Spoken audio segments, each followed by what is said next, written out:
হাওড়ার বিখ্যাত নতুন শিব মন্দির সালকিয়ার একান্নপুর শিব মন্দিরের হচ্ছে এটা গেট। দেখো তোমরা দেখতে থাকো। শিব মন্দির এটা হচ্ছে রাস্তার ভিতর দিয়ে গিয়ে তারপরে মন্দিরটা পড়বে। এটা হচ্ছে ভিতরের গিয়ে যে পোর্শনটা আছে ওটা। এটা হচ্ছে শিবলিঙ্গ। এটা হচ্ছে গণেশ ঠাকুর আর পাশেই আছে গণেশ ঠাকুর আর লক্ষ্মী ঠাকুরের মূর্তি।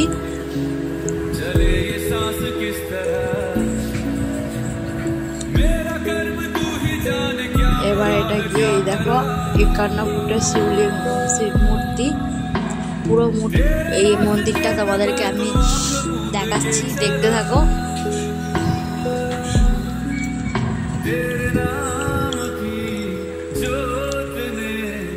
এই দেখো সব দিকটা দেখাচ্ছি, দেখো অনেক বড় জায়গা। এই দেখো রাম সীতা লক্ষ্মণ।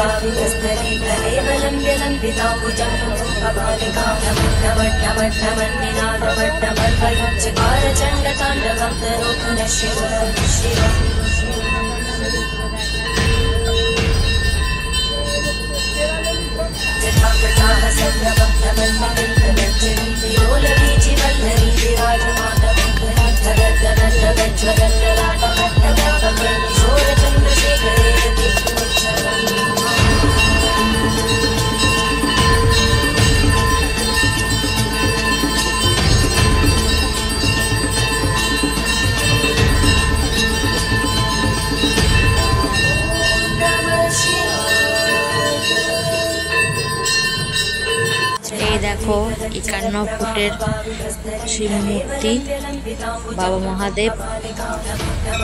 দেখো তোমাদের পুরো মন্দিরটা ঘুরিয়ে দেখাচ্ছি, দেখো দেখতে থাকো। দেখো পুরো মন্দিরটা। এই দেখো কুমিরটা দেখে মনে হয় অরিজিনাল, কিন্তু অরিজিনাল না। খুব সুন্দর চারিদিকের পরিবেশটা। দেখো কত বড় মন্দিরের এরিয়াটা। তোমরা দেখতে থাকো, তোমাদের সবটা দেখেছি। দেখো কেমন বিদ্যুৎ চমকাচ্ছে, দারুণ লাগছে, অসাধারণ। দেখো মহাদেবের মূর্তি 51 ফুটের।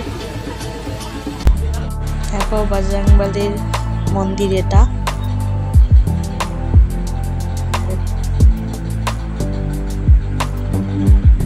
এটা হচ্ছে নারায়ণ লক্ষ্মী। এটা হচ্ছে মাতা রানী, রাধা কৃষ্ণ মূর্তি মন্দির। এটা হচ্ছে আর একটা শিব ঠাকুর, আমি জানি না নামটা ঠিক। দেখো এটা হচ্ছে মা সরস্বতী।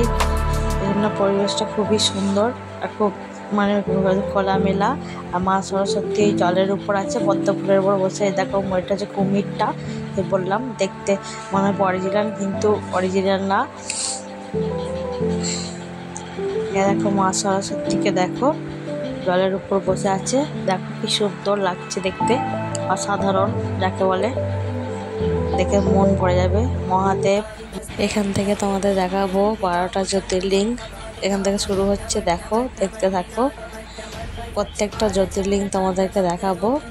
খুব সুন্দর করে প্রত্যেকটা মন্দির করা, সেইভাবে রং করা, দারুণ।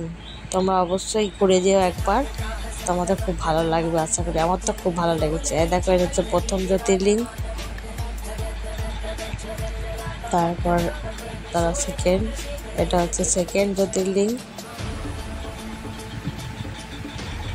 ঠিক আছে। এটা হচ্ছে থার্ড, তৃতীয় জ্যোতির্লিঙ্গ। দেখো প্রত্যেকটা মন্দির দেখো কত সুন্দর রং করা, তেমন ডিজাইন, তেমন কারুকার্য, একদম দারুণ যাকে বলে। দেখো তৃতীয়। এটা হচ্ছে চতুর্থ জ্যোতির্লিঙ্গ। এবার যাচ্ছি পঞ্চম জ্যোতির্লিঙ্গের কাছে। এটা দেখো পঞ্চম জ্যোতির্লিঙ্গ। দেখো প্রত্যেকটা মন্দির কত সুন্দর করে সাজানো গোছানো, তাই না? এটা চতুর্থটাই, এটা হচ্ছে ষষ্ঠম, 6 নম্বর জ্যোতির্লিঙ্গ। এ দেখো এটা যাচ্ছে সপ্তম জ্যোতির্লিঙ্গের কাছে, এটা সপ্তম জ্যোতির্লিঙ্গ। আর এটা হচ্ছে অষ্টম জ্যোতির্লিঙ্গ। দেখো এখানের প্রত্যেকটা জ্যোতির্লিঙ্গ কত সুন্দর। এটা নবম,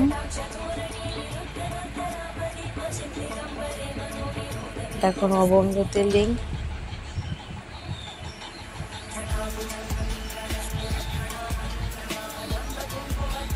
এবার যাচ্ছি দশম জ্যোতির্লিঙ্গের কাছে, এটা হচ্ছে দশম জ্যোতির্লিঙ্গ।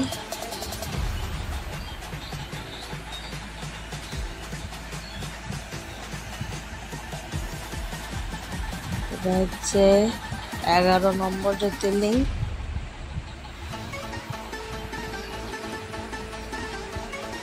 আর এই দেখো এটা হচ্ছে সতেরো লাস্ট, যেটা 12 নম্বর জ্যোতির্লিঙ্গ। দেখো কত সুন্দর, তাই না? তোমরা দেখতে থাকো। এই দেখো পুরো এরিয়াটা তোমাদেরকে ঘুরে ঘুরে দেখাচ্ছি। দেখো কত বড় এরিয়ার মধ্যে মন্দির, মানে শিব মন্দিরটা আছে, সব কটা মন্দির আছে। এই দেখো এখানে ফুটের বাবা মহাদেব, আর পিছনের পোর্শনটা গঙ্গা আছে। তো সেদিনে খুব বৃষ্টি হচ্ছিলো, যার মধ্যে সব পুরো মন্দির ভিজে গেছিলো। তারপরে এই দেখো বিদ্যুৎ চমকাচ্ছে, এটা আরও দারুণ লাগছিলো দেখতে। তো তোমাদের কেমন লাগলো পুরো ভিডিওটা আমাকে জানিও। অবশ্যই আমার পাশে থেকেও, ভিডিও ভালো লাগলে লাইক কমেন্ট শেয়ার। আমার দারুণ লেগেছে, তো তোমরা এসে ঘুরে যাও। Bye bye.